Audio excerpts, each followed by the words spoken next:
Welcome back to Weekend Spotlight. We are here in the Gray Center of Parkwood Institute, joined by Sarah King. Welcome to the show, Sarah. Hi. You are patient ambassador of St. Joseph's Healthcare Foundation.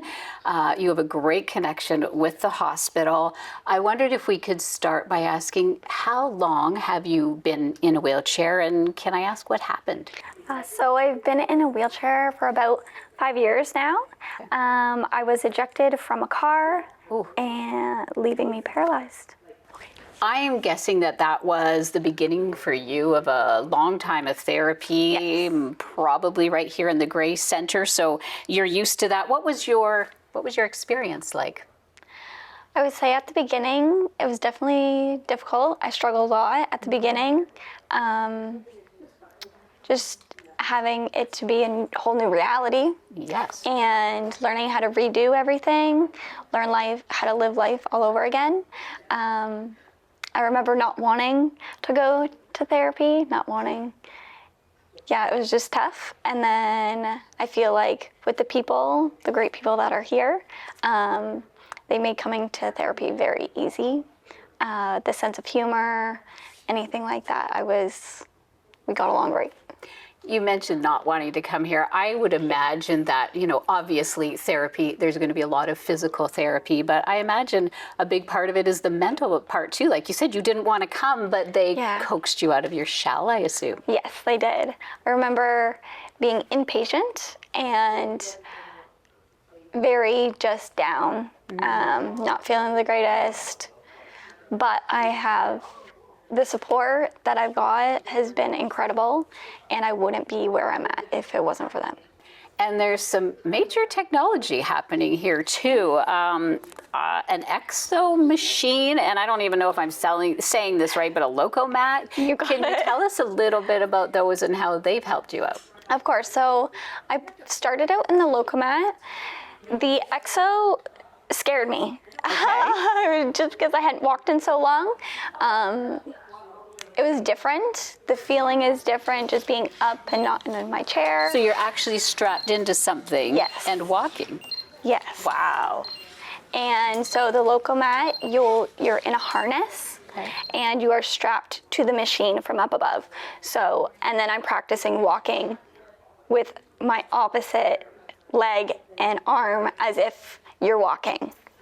Almost like retraining my body how to walk again. So how did they then prepare you for life outside the hospital? Because it was going to be very different for you after your accident. Yes, so I work at a preschool, lifting kids, anything like that. So when I come to physio, we do weights, also out in the public, just going through ramps, stairs, anything like that. I have been so lucky to be able to practice those things here. In the OT gym, there is a whole wheelchair court that they have set up. There's gravel, there's a ramp. We practice wheelchair skills in there all the time, and those have been able to help me navigate out in the public. Kind of like the real world set up here at the hospital where you're comfortable. Are you still coming back to the hospital regularly, or is it one of those things after however many years you had said that they just sort of, okay, off you go? Absolutely not. No. Okay. I don't think they would ever do that to me. I came here. At the beginning, I was coming a lot more frequent. And then it was like twice a week. And then we went down to once a week. And I was able to get equipment at home. I have the FES bike and the standing frame.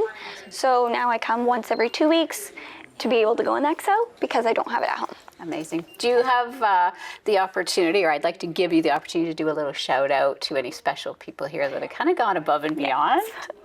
I have a lot of people I would like to shout out. So, all of the physiotherapists, my OTs, my rehab therapist, everyone, not only in my care, but as well as my family, my friends, my brother for being my wheelchair mechanic. Yes, because that's a very important role.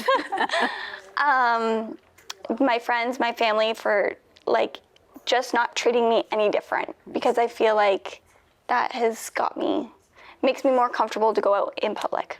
How lucky were you that a short drive, you have this expertise.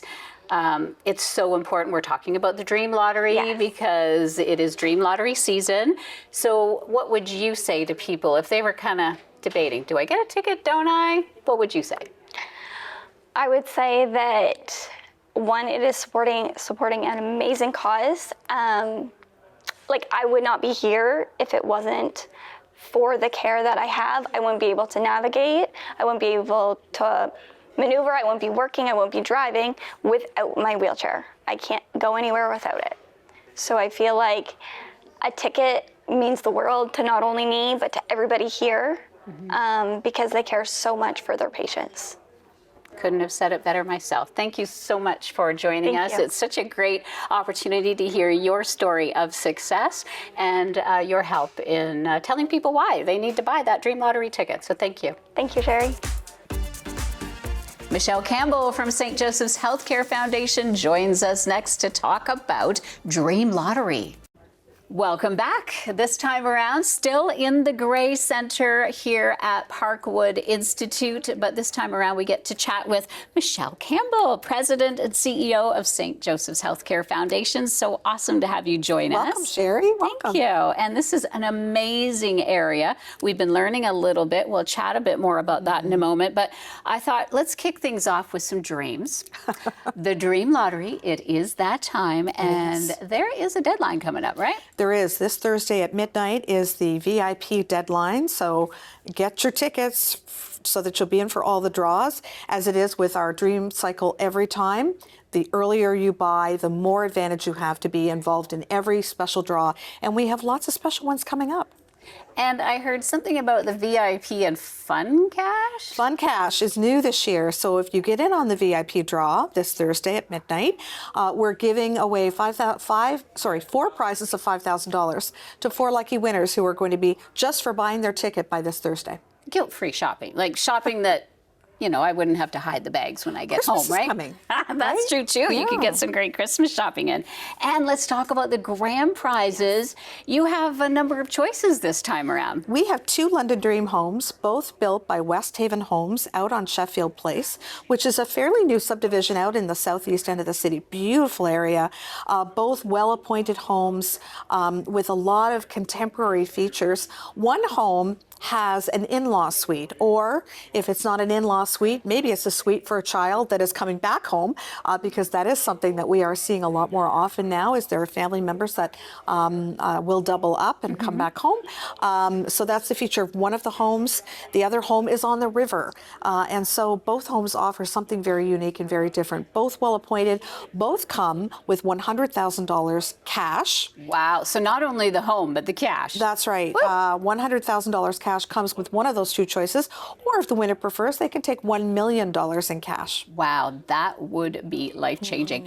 So how cool is it for you to be part of essentially changing someone's life, right? When you make that big draw. And you know what it really is? It is life-saving impact and life-changing prizes is what this lottery has been about. And we're in our 29th year of the Dream Lottery. I have been a part of it for 29 years. Wow. And I have met winners over the years. I have met so many people who have benefited from the dollars raised from this program. We have equipment, technology, and research here in London we simply would not have without this lottery. And but to meet the people whose lives have been changed by winning a prize, winning cash, winning the home, has been really extraordinary. And I can't believe the number of people who have been affected by this lottery in all that time. Absolutely. And there's a couple of new features that there's always something new, it seems like, with the Dream Lottery, but a couple of new cool features that were added this year. There is. I talked about Fun Cash. So if you buy by this Thursday at midnight, you get a chance at one of 4 prizes of $5,000 cash. Our Make a Difference calendar lottery is now a full year calendar lottery. Wow. And so there's a chance to win cash prizes every day of the year in 2026. That is great mileage for a ticket buy. Yeah. We also have the early bird gets the flyaway giveaway. And so in the month of December, we're giving away a trip every day in the month of December. And we were chatting earlier with Sarah King. She's your patient ambassador for the Dream Lottery. And talk to her about her amazing experience here in the Gray Center. Sarah's an extraordinary young woman with a really compelling story. We're so grateful to her for serving as patient ambassador for this Dream Cycle. And she does talk about her experience of going through rehabilitation here at Parkwood Institute in the Gray Center for Mobility and Activity.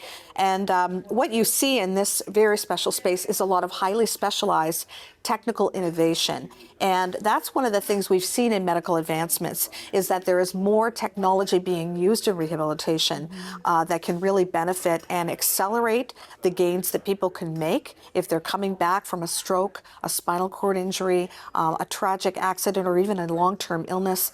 The medical technology that we can have here in this center can really enable advancements for a lot of people to make great gains and keep those gains. Do you have a specific place that your hospital will be putting the Dream Lottery portion that you get towards? Yes, in this cycle, we are looking at investing in our pool of wheelchairs. So the vast majority of our patients here at the Parkwood Institute are, in fact, in a wheelchair. And so wheelchair is a critical piece of not only rehabilitation equipment, but its mobility, its independence. And we try to make sure we've got a pool of some 300 wheelchairs that can be customized depending on the needs of the person using them. And we make sure everyone that's here on an inpatient basis has access to that technology. And so this project this year is to replace 25 wheelchairs in that pool that will be used by people in our spinal cord program, brain injury, stroke, amputee, complex care, palliative care, all across the hospital. We want to make sure that our patients that are often doing long-term rehab with us have access to the right technology for them in that moment. Let's sum things up with what you think is the important ingredient with the Dream Lottery. Why is it so important to our This is such a grassroots project, and it has fueled so much medical technology and innovation, and it stays right here in our community. So people don't have to go very far or wait very long before they can have a loved one, or even themselves, whose lives might be touched by a benefit as a result of this particular program. All the money stays in our community, and we're grateful to the community for supporting it as generously as they do. And maybe a chance to win $1 million. That doesn't hurt either. Yeah.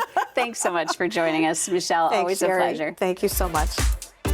So many cool things happening in and around our community this weekend. We'll tell you more in a moment.